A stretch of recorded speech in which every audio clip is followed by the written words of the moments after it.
এই যে বিদ্যালয়ৰ পৰিৱেশটো দেখিছে আজি আন দিনাতকৈ অকণমান বেলেগ নহয়নে? আনদিনা বিদ্যালয়ত ছাত্ৰ ছাত্ৰীসকলে ইউনিফৰ্ম পৰিধান কৰি আহে আৰু আজি আহিছে চাদৰ মেখেলা পিন্ধি। কিয়নো আজি বিদ্যালয়ৰ এটি বিশেষ দিন আৰু সেই বিশেষ দিনটোত তেওঁলোকে কোনে কি কৰিব সেইটোক লৈ বিভিন্ন ধৰণে সাজপাৰ কৰি আহিছে। এইজনী দেখিছেনে নাৰ্ছ হৈ আহিছে আৰু আমাৰ এই কণমানিকেইজনীয়ে খুব ধুনীয়াকৈ চাদৰ মেখেলা পিন্ধি আহিছে। সিহঁতৰ প্ৰত্যেকৰে হেঁপাহ কিবা এটা কৰি দেখুওৱাৰ, কিয়নো আজি নৱাগত আদৰণি সভা আৰু নৱাগত আদৰণি সভাৰ কাৰণে সিহঁতে আজি খুব ধুনীয়াকৈ সাজি কাচি আহিছে। স্কুললৈ গৈ পায়ে সিহঁতৰ লগত অকণমান সময় কটালোঁ আৰু তাৰ পিছে পিছে আমাৰ আৰম্ভ হৈ গ'ল নৱাগত আদৰণি সভা। নৱাগত আদৰণি সভাত প্ৰত্যেকগৰাকী ছাত্ৰ ছাত্ৰীকে তেওঁলোকৰ সুন্দৰভাৱে পৰিচয়টো দাঙি ধৰিবলৈকে কোৱা হ'ল আৰু সিহঁতেও খুব সুন্দৰকৈ নিজৰ পৰিচয়টো দাঙি ধৰিলে।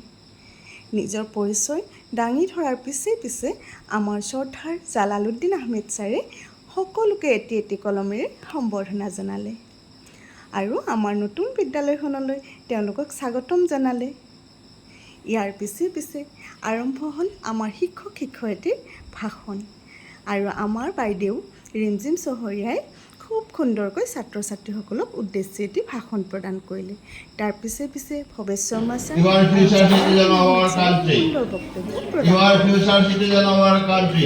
ইয়াতে আছে ডাক্তৰ, ইয়াতে আছে ইঞ্জিনিয়াৰ, ইয়াতে আছে মহা ব্যক্তিসকল। আজি এখন সৰুমুখ দেখিলেও তোমালোকে ভৱিষ্যতৰ নাগৰিক। আমাৰ বিভিন্ন কেইখনমান বেলেগ বেলেগ স্কুলৰ পৰা আমাৰ স্কুলত আহি গোটেইবিলাক লগ লাগিছে। অলপ উচ্চ শ্ৰেণীত তোমালোকে আহি নাম ভৰ্তি কৰিছা, তোমালোকে নতুন নতুন কিবা শিকিবৰ কাৰণে ভাবিছা, আহিছা। এইবিলাক কথাই তোমালোকৰ জীৱনটোলৈ গঢ়ি আনিব, এটা ভাল জীৱন তোমালোকক দান কৰিব। আমি কোৱা কথাখিনি, আমাৰ পৰা লোৱা কথাখিনি সৰু সৰু যেন অনুভৱ হ'লেও এইটো ভৱিষ্যত জীৱনৰ কাৰণে তোমালোকৰ কাৰণে খুব এটা দৰকাৰী কথা।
এইদৰে আমাৰ বিদ্যালয়ৰ প্ৰত্যেকগৰাকী নপুৰণি ছাত্ৰ ছাত্ৰীয়ে তেওঁলোকৰ প্ৰতিভাবোৰ প্ৰদৰ্শন কৰিলে। প্ৰতিভা প্ৰদৰ্শন কৰাৰ শেষত আমাৰ বিদ্যালয়ৰ প্ৰধান শিক্ষক আমিনুল হক ডাঙৰীয়া ছাৰে সুন্দৰ বক্তব্য এটি প্ৰদান কৰিলে, যাতে ছাত্ৰ ছাত্ৰীসকলে ভৱিষ্যতে একোজন সুনাগৰিক হ'ব পাৰে। আৰু তাৰ পিছে পিছে আমাৰ একেবাৰে শেষৰ কাৰ্যসূচীটো হ'ল অসম সংগীত পৰিৱেশন কৰা। অসম সংগীত পৰিৱেশন কৰা হোৱাৰ লগে লগে আমাৰ আজিৰ সভাখনৰ সমাপ্ত হ'ল।